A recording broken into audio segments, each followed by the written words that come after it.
Hey loves, it's Brittany with Braid Knot Fibers, and today I'm going to show you step by step how to make these super cute miniature macrame plant hanger earrings. These little cuties are made with just 3 simple knots, and you can customize them to suit your very own personal style. Because they're intricate, similar earrings typically retail from $20 to upwards of $40. However, they are a beginner-friendly project, and if you're like me, you'd rather save the money and do it yourself. It's super simple, so without further ado, let's jump right in and get started. Okay, so for our materials, we will need a crochet thread. This is the Red Heart crochet thread, number 10. I picked this up at Walmart. If you don't have any of this, you can always use an embroidery thread or friendship bracelet thread. This whole bundle of threads here was like $5 or $6 at Walmart, minus the box. It didn't come with the box, but what I like about it is all the pretty colors, so you can switch it up and really customize your earrings. The next thing you want to have is any type of miniature faux succulent. Mini eucalyptus and whatever this here is called are my favorites. Okay, so let's talk beads for just a second. After making several pairs of these earrings, I've realized that the very best bead, in my opinion, for this project is a bead with at least a 4mm up to 6mm hole. And that's because you're going to want to be able to place your faux succulent down inside of the bead with ease. However, you can always place a dab or 2 of super glue inside to keep the succulent nice and grounded.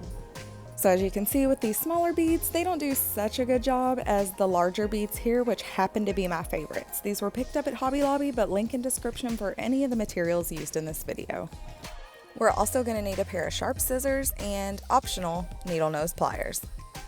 Last but not least, but probably most importantly, we need some earring hooks.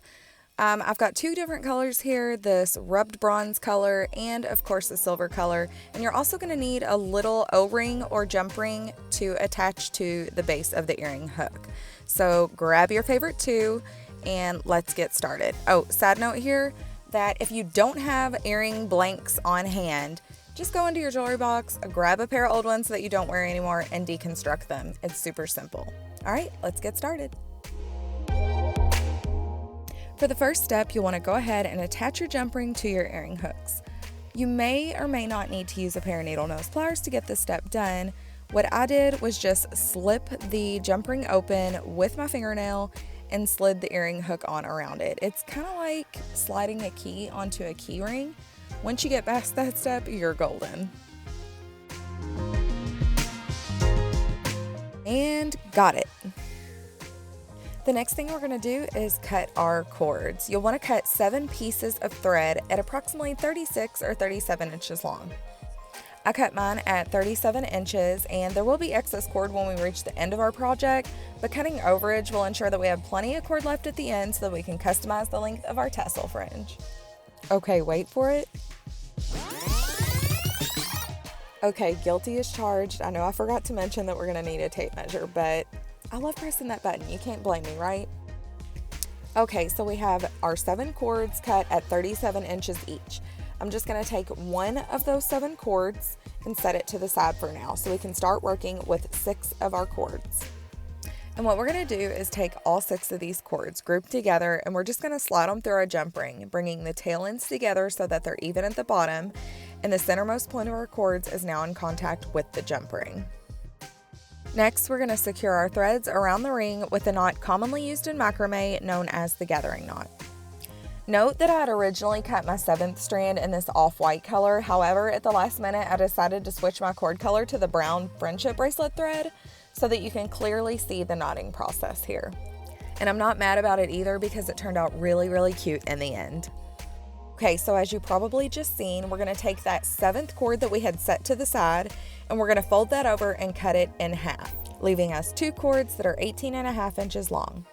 Set one of the short pieces to the side for now, and the other we'll use in this next step to make our first gathering knot. To start the gathering knot, place one end of your thread so that it's pointing upwards towards the hook of the earring.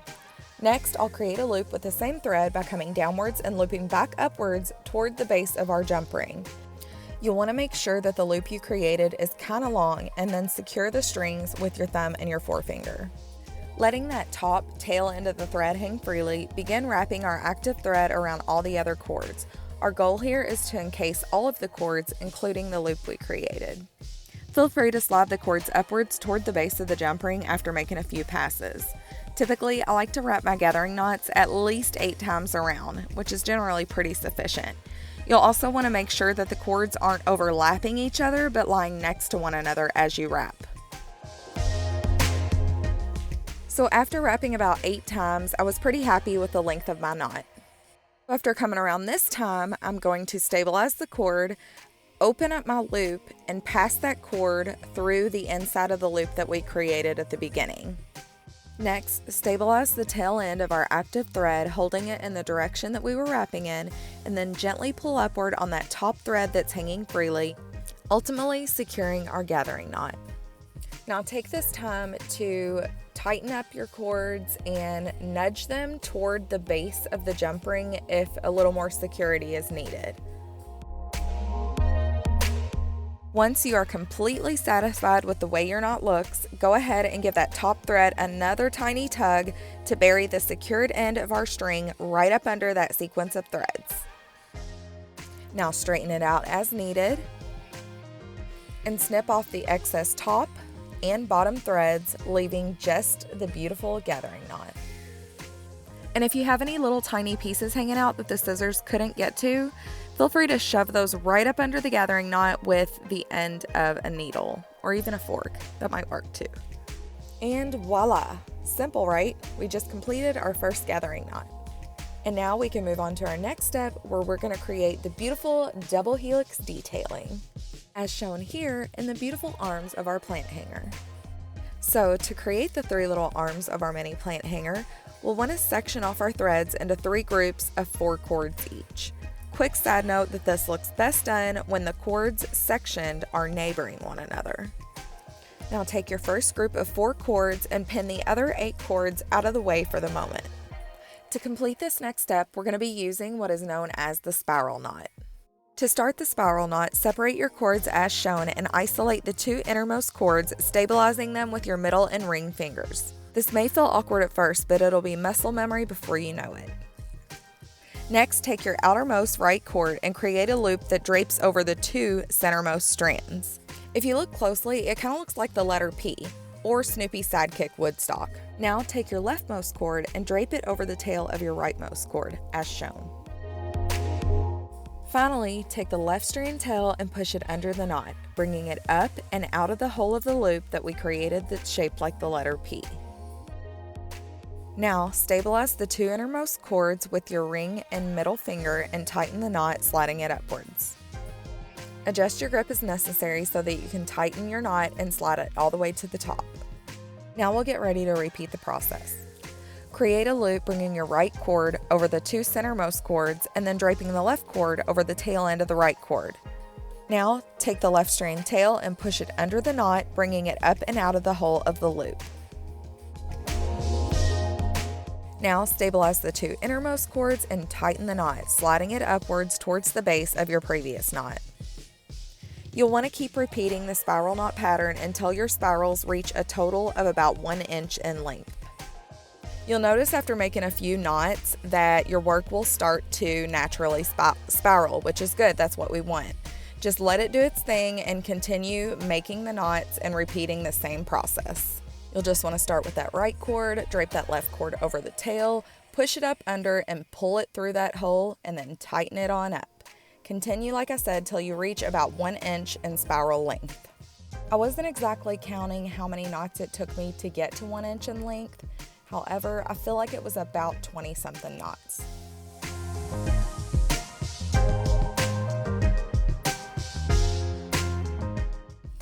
After reaching the 1 inch mark, you're ready to move on to your next group of 4 cords, tacking the other cords out of the way and repeating the process. You'll want to repeat the process until all 3 arms of your miniature plant hanger reach 1 inch in spiral length.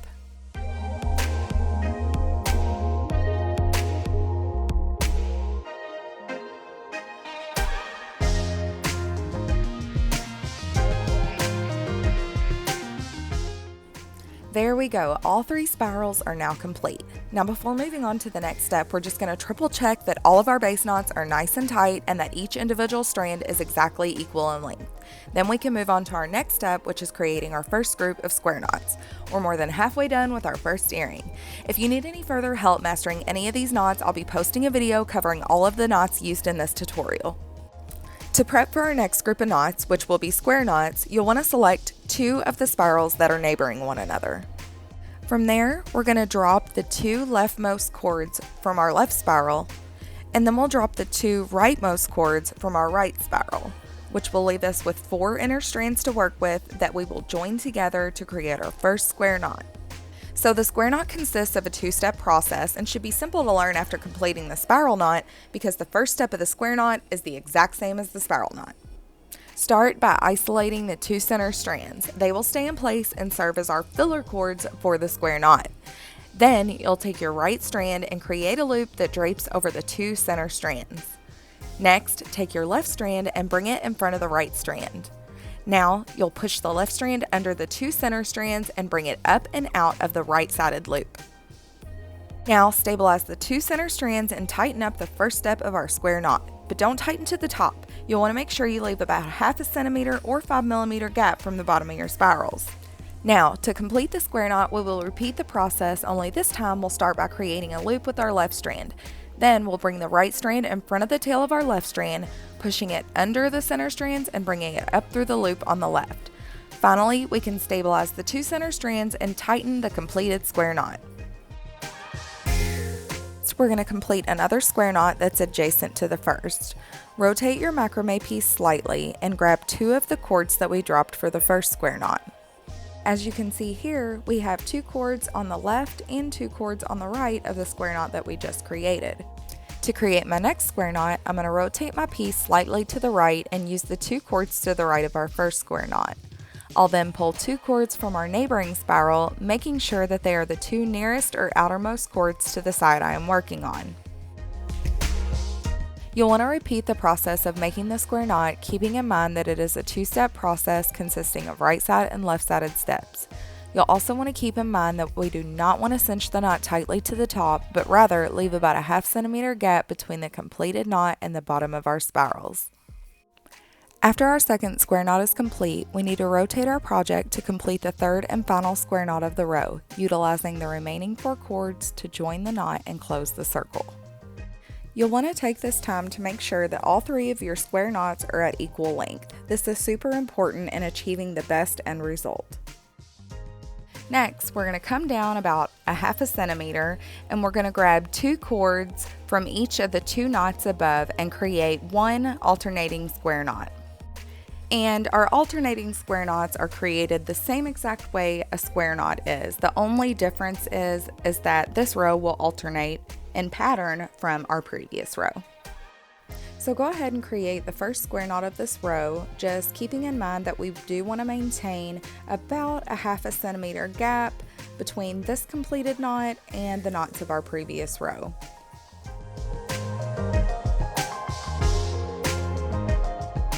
Again, we will rotate our work and take the 2 leftmost cords and then the 2 rightmost cords from the neighboring knots of the previous row and then bring them together to create our second alternating square knot.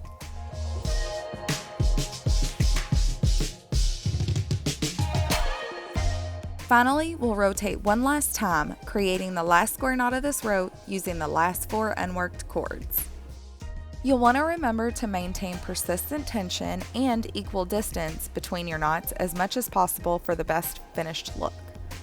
And it's almost time to celebrate because we're officially 1 knot away from completing this earring. So at this point, you just want to take a good look at your work and make any adjustments as necessary. And now for the fun part, we can place our bead inside of our work to make sure it's going to fit properly. And honestly, you may have to finagle with it just a little bit to get it in, as I did, but once you get it in there, I mean, look how cute it's looking already. Though this project can be pretty detailed, seeing the piece half finished like this is motivation enough to want to finish this set of earrings because it's super cute.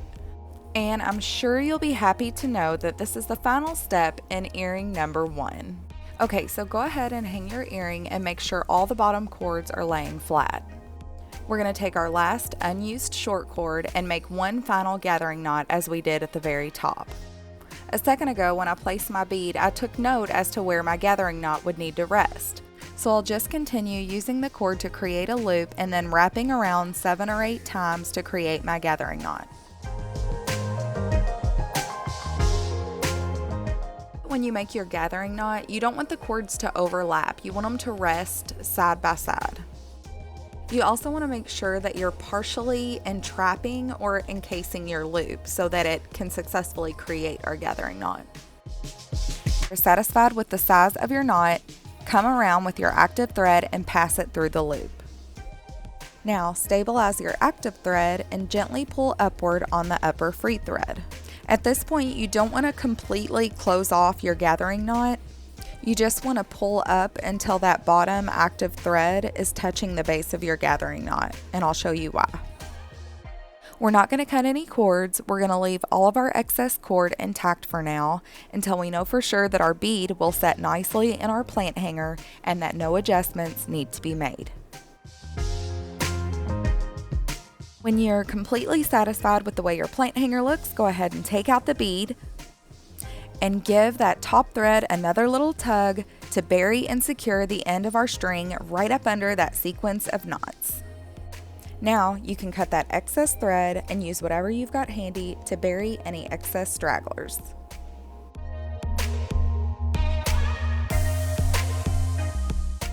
Now place your bead back inside of your mini plant hanger and cut your tassel fringe to your desired length.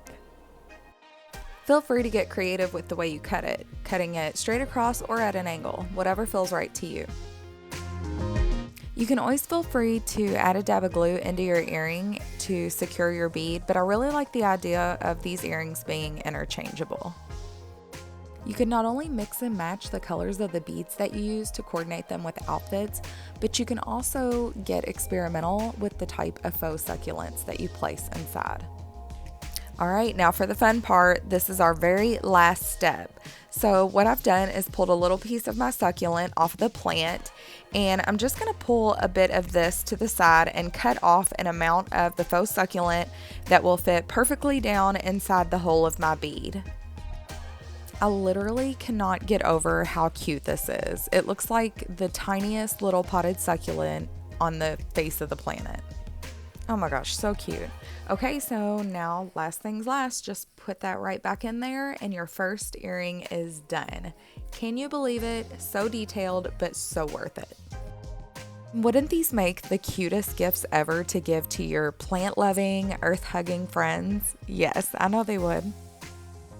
Okay, so right here, I just want to show you 2 different versions of the mini macrame plant hanger earrings. Get really creative with and experiment with making them your own, and just have fun with it.